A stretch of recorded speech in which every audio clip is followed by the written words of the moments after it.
crab with a single leg hip tuck and lift. It's kind of a weird name, but you'll get the concept. Get in that crab position or reverse tabletop, whatever you want to call it.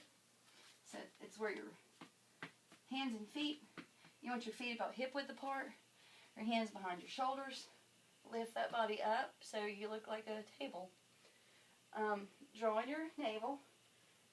Now what you want to do, actually you want your arms a little bit wider.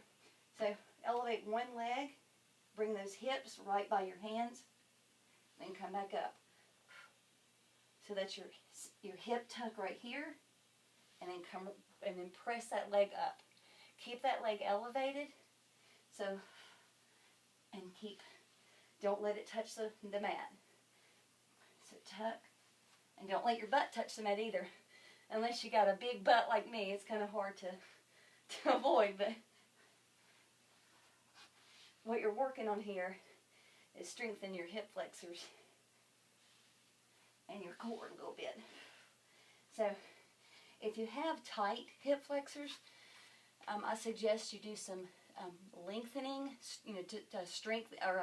some stretching activities that will help lengthen that psoas muscle. It's the largest part of your hip flexor, to be able to strengthen that and be able to do that move. Now, you can do that with some assistance. If you use an equalizer bar, you can always use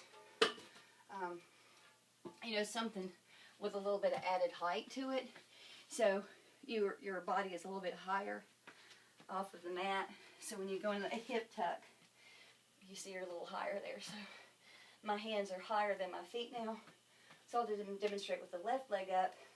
See how much easier it is going that hip tuck. Come back up.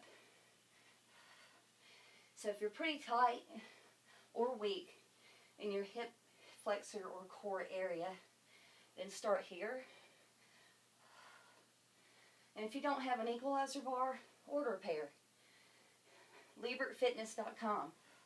Or if you don't want to order a pair, then just find something that you can place here, that you can elevate your hands on and perform that movement with ease until you build up the strength where you can have your hands placed on the mat and perform that. So always challenge yourself.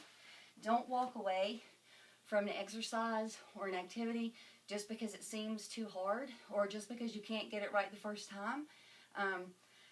It's the first time you try something, 9 times out of 10, you're not going to do it right. So that's why practice makes progress. You always want to work on progression, and once you master something, just keep going up from there. Believe in yourself and be good to yourself. Be the best you.